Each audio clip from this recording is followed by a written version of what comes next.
విచిత్రాల నిధి ఓ విధి విచిత్రాల నిధి వింత కథల సారథి ఆశ నిరాశల వారధి నిరంకుశ నిర్ణయాల నిర్దయవానిధి ఓ విధి విచిత్రాల నిధి ఓ విధి విచిత్రాల నిధి. తమరు వచ్చాక అమ్మగారి ముఖంలోకి ఎంత కళ్ళొచ్చిందో ఎంత సంతోషంగా ఉన్నారో నాకు తెలుసమ్మా, నాకు తెలుసు. భార్గవి, నువ్వు ఇలాగ తిరిగి రావడం నా అదృష్టం అమ్మా. ఎవరి సంగతో మనకు అనవసరం. ప్రతి క్షణం నీ గురించి ఆలోచించే ఈ అమ్మ కోసమైనా నువ్వు బతకాలి. చనిపోయినా బాగుండేదని ఇంకెప్పుడు అనకమ్మా. ఈ అమ్మ మనసు తట్టుకోలేదు. భార్గవి, నువ్వు లేనన్ని రోజులు అయిన వాళ్ళెవరూ లేక, కష్టం వచ్చినా సుఖం వచ్చినా ఎవరితోనూ చెప్పుకోలేక ఎంత మానసిక క్షోభ అనుభవించానో, ఎన్ని రాత్రులు ఏడుస్తూ గడిపానో నీకు తెలీదమ్మా. ఇన్నాళ్లకు తిరిగొచ్చి నువ్వు నాలో నింపిన ఆనందాన్ని మాటల్లో చెప్పలేను. ఏవో ఊహించుకుని ఆ ఆనందాన్ని మళ్ళీ నాకు దూరం చేయకు. నీకేం తక్కువైందని బాధపడుతున్నావమ్మా? ఎవరున్నా లేకపోయినా నీకు ఈ అమ్ముంది, అమ్మ ప్రేముంది.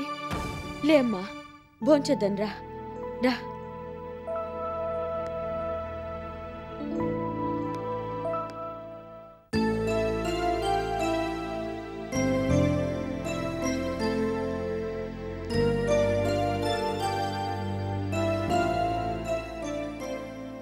దీపక్,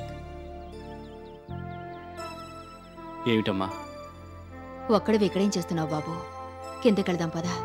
వద్దమ్మా, కాసేపు నన్ను ఇలా వదిలే. ఏమైంది బాబు? ఏమిటోనమ్మా, నాకు పిచ్చెక్కిలా ఉంది. దేని గురించి అంతలా ఆలోచిస్తున్నావో నాకు అర్థం కావడం లేదు. నా పరిస్థితి తెలుసు కూడా అలా అడుగుతావేంటమ్మా? మొన్నటి వరకు భార్య ప్రేమకు దూరమై మనసు ఏడారిలా ఉంది. ఇప్పుడు ఇద్దరు భార్యలు వాళ్ళ ప్రేమ వరదలో ముంచెత్తడానికి సిద్ధంగా ఉన్నారు. ఒకరు నన్ను ప్రేమించి పెళ్లి చేసుకుని వినోద్కి తల్లి అయిన భార్య, మరొకరు చితికిపోయిన బతుకు చిగురుస్తుందని కోటి ఆశలు కొంగున కట్టుకొచ్చిన భార్య. ఎవరి ప్రేమని కాదనలేను, ఎవరికి అన్యాయం చేయలేను. నేను చనిపోగానే మళ్ళీ పెళ్లి చేసుకున్నారు అంటే నా ప్రేమను మర్చిపోయారనే కదా అర్థం. నీ మనసులో నాకిక చోటు లేనట్టేగా అని మొదటి భార్య నిలదీస్తే నేనేమని సమాధానం చెప్పగలనమ్మా? భార్యను మర్చిపోలేనంతగా ప్రేమించినప్పుడు నన్నెందుకు పెళ్లి చేసుకున్నారు, ప్రేమించినట్టు నటించి నన్నెందుకు మోసం చేశారు అని ఈ భార్య అడిగితే ఏం చెప్పాలి? నాకు భగవంతుడు 2 హృదయాలు ఇచ్చుంటే చెరకు దాంట్లో ఇద్దరిని పెట్టి ప్రేమగా చూసుకునేవాణ్ణి. కానీ ఉన్నది ఒకే హృదయం కదమ్మా. ఒకరికి చోటిస్తే మరొకరు బాధపడతారేమో, ఒకరిని ప్రేమిస్తే మరొకరు తన మీద ప్రేమ లేదనుకుంటారేమో. ఇన్ని ఆలోచనలు మనసును అల్లకల్లోలం చేస్తుంటే మనశ్శాంతి ఏముంటుందమ్మా? దీపక్, జరిగిన దాంట్లో నీ తప్పేమీ లేదు. నువ్వెవరిని మోసం చేయలేదు, అన్యాయం చేయలేదు. ఎందుకు ఎక్కువగా ఊహించుకొని బాధపడతావు? నువ్వు ఇలాగే గిల్టీగా ఫీల్ అవుతుంటే మానసికంగా నువ్వు నలిగిపోవడం, వాళ్ళిద్దరినీ బాధపడ్డం తప్ప ప్రయోజనమేమీ లేదు. ఈ పరిస్థితికి కారణమేమిటో తెలిస్తే వాళ్ళిద్దరూ నిన్ను అర్థం చేసుకోవచ్చు. అర్థం చేసుకుంటే అది వేరే విషయం అమ్మా. అలా కాకుండా ఇద్దరూ నా ప్రేమను అనుమానిస్తే నా పరిస్థితి ఏమిటా అని ఆలోచిస్తున్నాను. దీపక్, ఇలా జరిగింది ఏమిటని ఆలోచిస్తున్నావా? జరిగినందుకు బాధపడుతున్నావా? ఏదైనా ఒకటే కదమ్మా. కాదు దీపక్, బాధ సమస్యని భూతత్తుల్లో చూపెట్టి భయపెడుతుంది. అడుగు ముందుకు వేయనివ్వదు, ఆనందంగానూ ఉండనివ్వదు. ఆలోచనే సమస్యకి ఏదైనా పరిష్కారం సూచిస్తుంది. నిజమేనమ్మా. నన్ను ఇప్పుడు ఏం చేయమంటావు? నువ్విలా ఒంటరిగా ఉంటే జరిగినవన్నీ గుర్తొచ్చి మరింత మనశ్శాంతి లేకుండా చేస్తాయి. ఏది ఎలా జరగాలో అలా జరుగుతుందని సరిపెట్టుకోవడం తప్ప ప్రస్తుతానికి మనం చేయగలిగింది ఏమీ లేదు. నలుగురితో కలిసి ఉంటే కాసేపైనా ఆ విషయం మర్చిపోవచ్చు. కిందకెళదాం పద దీపక్. ఎలా రానమ్మా? నన్నే నమ్ముకుని వచ్చిన భార్గవి అమాయకమైన మొహం చూస్తుంటే తనకి అన్యాయం చేస్తున్నానేమోననే ఆలోచన నన్ను మరింతగా కలవర పెడుతోంది.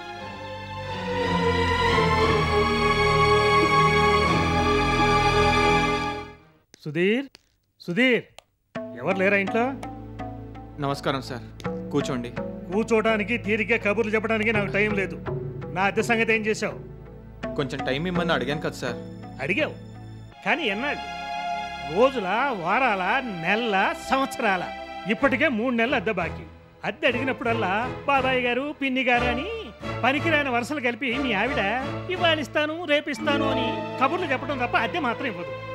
సారీ సార్, తను కష్టపడి సంపాదించిందంతా నా మందులకి హాస్పిటల్ ఖర్చులకి సరిపోతుంది. అందుకే అద్దె ఇవ్వడం లేట్ అయింది. అంటే ఏమిటి నువ్వు చెప్పేది? నీ కాలు బాగుపడితే తప్ప నా అద్దె ఇవ్వరా? బాగుంది, చాలా బాగుంది. నీ కాలు బాగుపడేది ఎప్పుడు, నా అద్దె డబ్బు నాకు వచ్చేది ఎప్పుడు? ఇదిగో, ఇదంతా జరిగే పని కాదు కానీ ఈ వారంలో నా బాకీ తీరిస్తే సరే సరే, లేకపోతే పెట్టేబేడ బయటకు విసిరేస్తాను. అంత మాట అనకండి సార్, పరిస్థితులు బాగోలేక కొంచెం లేట్ అయింది. పెద్దవారు, కాస్త అర్థం చేసుకోండి.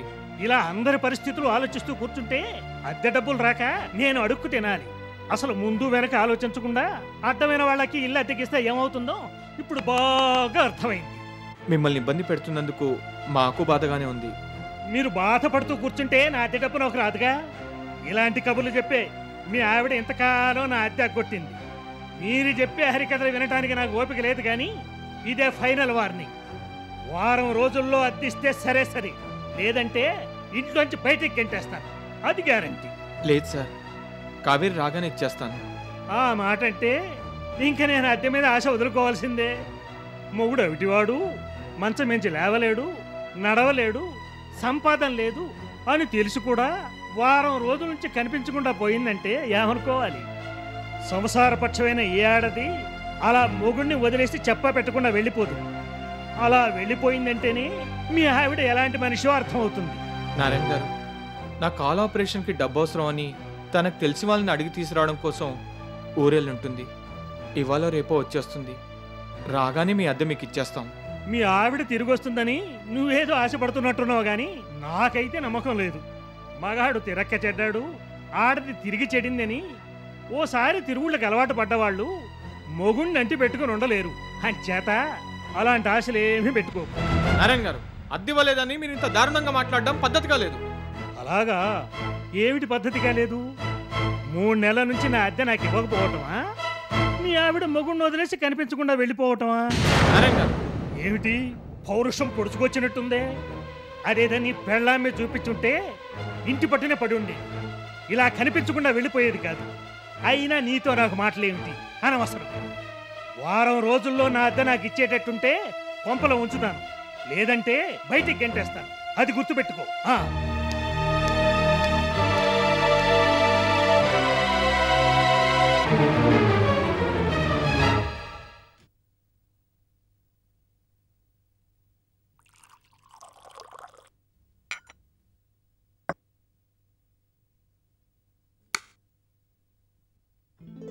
ఇక్కడ నుంచి కాలేజ్కి ఎలా వెళ్తున్నావు?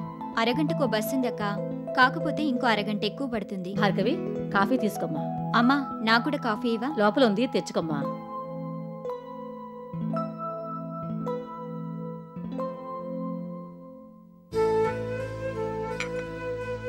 చాలా సంతోషంగా ఉందమ్మా. అయినింట్లో కాలు పెట్టావు, అందరికీ కావాల్సిన దానివయ్యావు. ముఖ్యంగా తల్లిలాంటి అత్తగారు దొరకడం నీ అదృష్టం. ఆవిడ నిన్ను మాత్రమే కాదమ్మా, నువ్వు ఆ ఇంటి కోడలు అయినందుకు మమ్మల్ని ప్రాణంగా చూసుకుంటున్నారు. చెల్లిని ఈ ఊరు కాలేజీలోనే చేర్పించారు. మా అవసరానికి ఏం కావాలో కనుక్కుంటున్నారు. ఆ రకంగా మేము అదృష్టవంతులమే.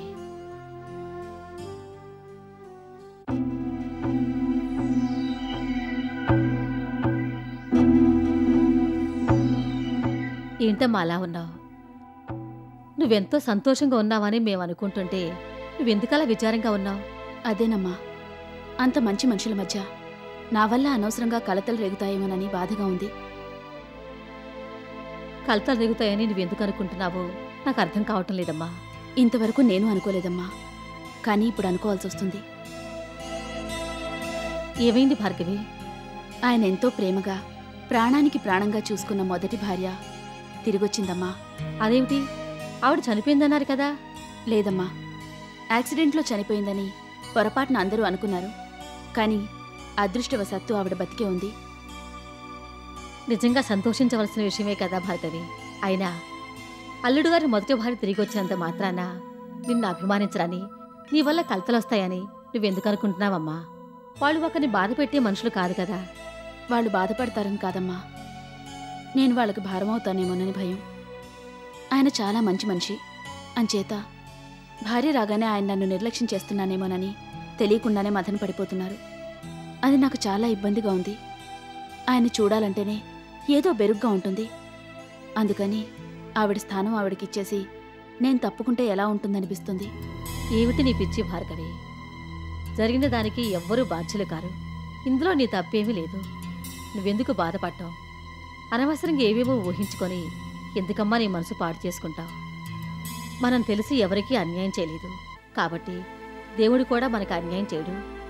పరిస్థితులు అలా వచ్చినప్పుడు ఆలోచించి నిర్ణయించుకోవాలే కానీ ఇలా బాధపడితే ప్రయోజనం ఏముంటుంది? అన్యాయం అయిపోతుందనుకున్న నా జీవితానికి కోడలి స్థానాన్నిచ్చి న్యాయం చేసిన ఆ ఇంటి మేలు నేనెప్పటికీ మర్చిపోలేనమ్మా. ఆ ఇల్లు సంతోషంతో కళకళలాడ్డానికి నా ప్రయత్నం నేను చేస్తాను.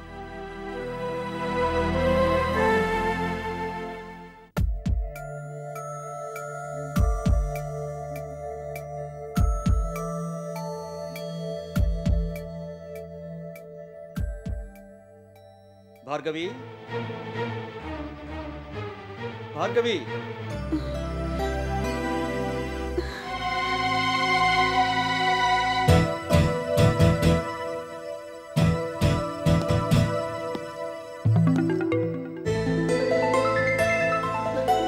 డాడీ,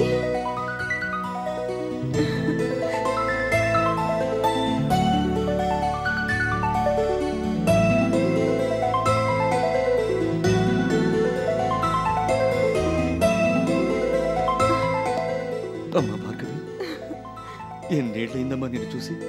నిన్ను మళ్ళీ ఇలా చూస్తానని కల్లో కూడా అనుకోలేదమ్మా. ఎలా ఉన్నావు? నిన్ను చూడాలని, నీతో మాట్లాడాలని ఎంతగానో కలవరించానమ్మా. ప్రతి క్షణం ప్రయత్నించాను, కానీ ఆ అవకాశం, అదృష్టం నాకు కలిసి రాలేదమ్మా. అమ్మా భార్గవి, కంటికి రెప్పలా చూసుకోవాల్సిన కూతురికి కనిపించనంత దూరంలో ఉండిపోయాను. నీ బాగోగులు చూస్తూ నీడలా నిన్నంటి పెట్టుకుని ఉండాల్సిన నేను ఏ అర్హత, ఏ అధికారం లేకుండా ఉండిపోయాను. గుండెల నిండా ప్రేమ నింపుకున్నా నీకు పంచివ్వలేకపోయాను. నన్ను క్షమించమ్మా. అదేంటి డాడీ అలా అంటావు? నేనంటే నీకెంత ఇష్టమో ఎంత ప్రేమో నాకు తెలీదా? నన్ను చూడాలని నువ్వెన్నిసార్లు వచ్చినా మమ్మీ ఎలా అడ్డుపడిందో నాకు తెలీదా? కూతురున్నా చూడకుండా నువ్వెలా ఉండిపోయావో, కన్న తండ్రున్నా లేనట్టే బతికాను. నీకు దూరమై నేను అంతే బాధను అనుభవించాను డాడీ. నిజానికి నీ ప్రేమే నన్ను మళ్ళీ బతికించింది డాడీ. నీ కన్న కూతురిగా నీ అభిమానాన్ని, ఆప్యాయతను అందుకోవడానికి నేను మళ్ళీ వచ్చాను డాడీ. భార్గవి, ఎవరిని నువ్వు డాడీ అని పిలుస్తున్నావు? మమ్మీ, కట్టుకున్న భార్యని, కన్న కూతురిని వదిలేసి వెళ్ళిపోయినా ఈ కసాయివాణ్ణా? ప్రేమాభిమానాలు పంచివ్వాల్సింది పోయి పరాయి ఆడదాని కొంగు పట్టుకు తిరుగుతున్న ఈ నీచుండా? వయసు మీద పడ్డా సిగ్గు శరం వదిలేసే మళ్ళీ పెళ్లి చేసుకోబోతున్న ఈ నీతి లేని మనిషినా? చనిపోయిన కూతురి స్థానంలోనే ఒక వేశ్యని తెచ్చి అదే తన కూతురిని మురిసిపోతున్న ఈ పవిత్ర మూర్తినా? ఎవరిని నువ్వు డాడీ అని పిలుస్తున్నావు? ఎలాంటి వ్యక్తిత్వం లేని ఈ మనిషిని, మోసగాన్ని డాడీ అని పిలిచి ఆ పదానుకున్న విలువని, గౌరవాన్ని పాడు చేయకు. మీ నాన్న బయట ప్రపంచానికి బతుకున్నాడేమో గాని మనకి మాత్రం ఎప్పుడో చచ్చిపోయాడు. అది గుర్తుంచుకో. వెళ్ళవతలకి వెళ్ళు.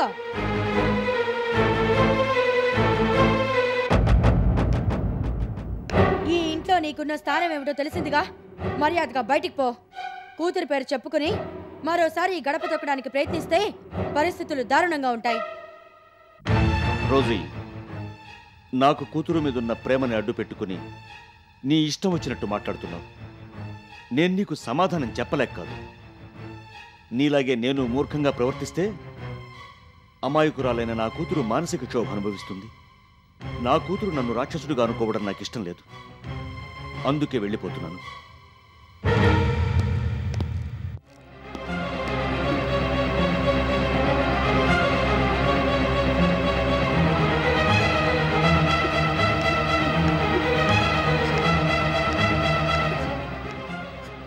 భార్గవి, నీకెవరు లేరని బాధపడద్దమ్మా. నీకు నేనున్నానమ్మా. నేనున్నాను భార్గవి. భార్గవి, అబ్బా, ఏమైందమ్మా? ఏమైంది? తల నొప్పిగా ఉంది మమ్మీ.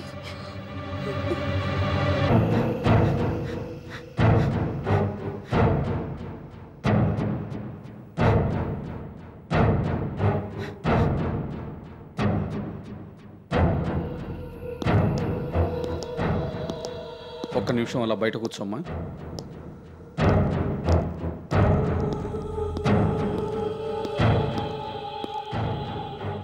ఏమైంది డాక్టర్? మీరు కంగారు పడాల్సిందేమీ లేదు. స్ట్రెయిన్ ఎక్కువై తలనొప్పి వచ్చి ఉంటుంది, అంతేకాని మరేం కాదు. ఒక్కసారి దెబ్బతిన్న బ్రెయిన్ కదా, అంచేత ఎక్కువ స్ట్రెస్ని తట్టుకోలేదు. నేను చెప్పిన ప్రకారం కొన్ని జాగ్రత్తలు తీసుకుంటే ఆవిడకి ఏం ప్రమాదం లేదు.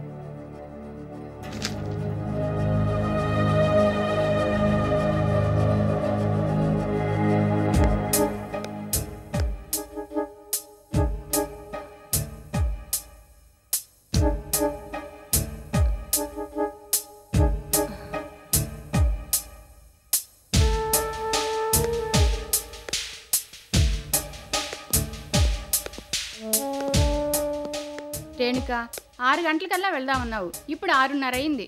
ఏంటి ఇంత లేటు? ఇప్పుడే డాక్టర్ గారు ఓ ఇంపార్టెంట్ పేషెంట్ని చూస్తున్నారు, అందుకే ఆలస్యమైంది. ఇదిగో డ్రెస్ చేంజ్ చేసుకొచ్చేస్తాను. సర్లే, త్వరగా రా.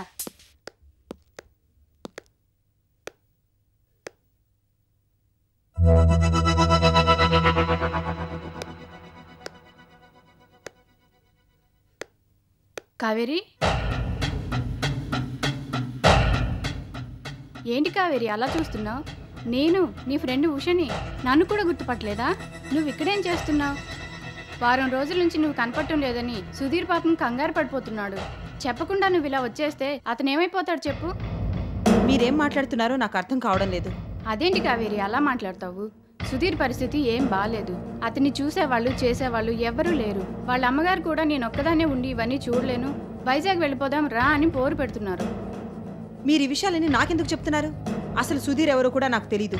కావేరి, ఏంటిది? నీకేమైనా మర్చిపోయిందా? నువ్వు కనిపించకపోవడంతో సుధీర్ బాగా డిప్రెస్ అయిపోయాడు. నువ్వు తప్పకుండా వస్తావనే నమ్మకంతో ఉన్నాడు. ఈ పరిస్థితుల్లో నువ్వు వెళ్ళకపోతే ఆ డిప్రెషన్లో అతను సూసైడ్ కూడా చేసుకునేలా ఉన్నాడు. అతని కోసమైనా నువ్వు ఒకసారి ఇంటికి వెళ్ళడం మంచిది. చూడండి, మీరు ఎవరిని చూసి ఎవరు అనుకుంటున్నారు? For your information, I'm not Kaveri, I'm Bhargavi.